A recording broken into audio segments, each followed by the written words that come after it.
Bienvenue dans cette nouvelle vidéo sur les peuples Sénoufo. Aujourd'hui, j'ai essayé d'analyser un peu plus la pénétration des Sénoufo en Côte d'Ivoire sans vraiment trop rentrer dans les détails. Mais en gros, je vous donne juste un petit aperçu de ce que ce peuple. Et petit à petit, dans mes prochaines vidéos, vous allez avoir plus d'explications.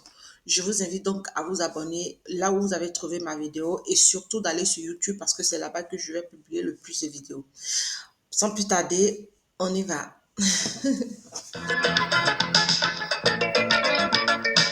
Tradition, Sénoufo.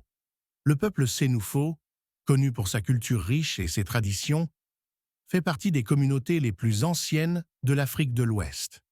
Leur pénétration commence en Côte d'Ivoire entre le Xe et le XVe siècle, lorsqu'ils arrivent en Côte d'Ivoire, fuyant les conflits et cherchant des terres paisibles et fertiles.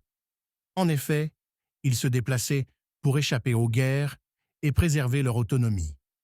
Sous l'effet de la pression démographique et du développement du commerce transsaharien, notamment pour l'or et la cola. En Côte d'Ivoire, les Sénoufos trouvent des terres fertiles et adoptent un mode de vie centré sur l'agriculture. Ce peuple pacifique préfère éviter les conflits et prospère en harmonie avec la nature. Aujourd'hui, ils sont connus pour leur système de transmission matrilinéaire. L'héritage et l'autorité passent par la lignée maternelle pour préserver les liens familiaux et communautaires. Parmi leurs ancêtres, on retrouve les Palaka ou Falafala, premiers maîtres de la terre installés près de Kong, ainsi que les Mioro, chasseurs et guérisseurs de talent, vivant près du fleuve Comoé. Ces groupes établissent les fondements des traditions Sénoufo. Ils rencontrent aussi un peuple légendaire, les Mandébélés, des petits hommes aux pieds retournés.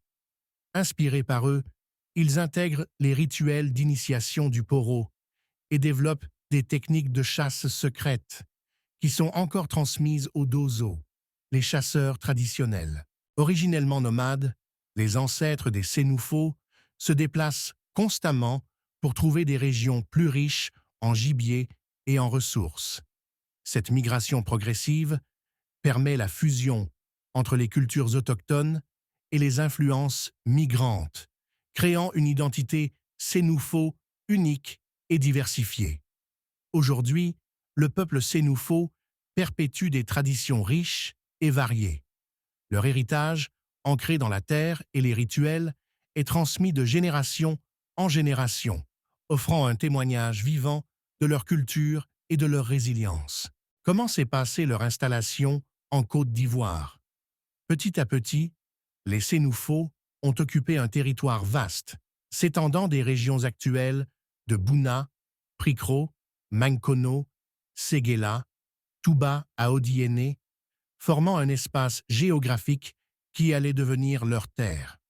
Parmi les premières villes fondées, Kong, Dabakala, Kanangoro et Bundiali figurent parmi les plus connues. Et au XIIIe siècle, Korogo, qui signifie héritage en langue locale, est devenue la capitale du pays sénoufo. L'expansion sénoufo a été marquée par des vagues successives.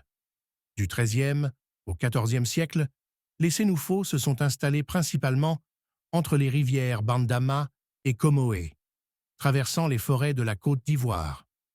Au même moment, les Mandés, principalement commerçants, sont arrivés dans la région, apportant avec eux de nouvelles pratiques comme le tissage et les métiers du cuir.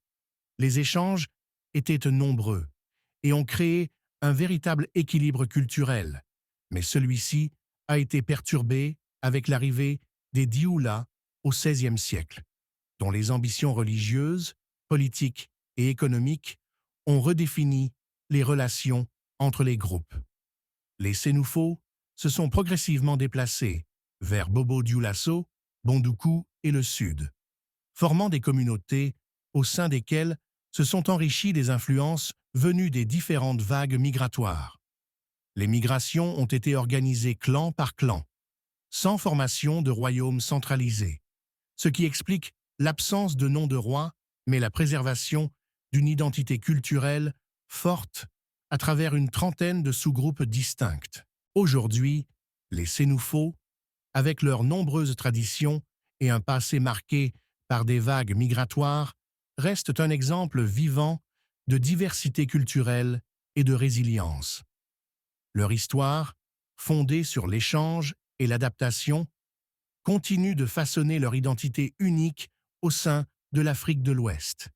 Merci d'avoir regardé cette vidéo. Laissez-nous un like et un commentaire pour nous donner la force.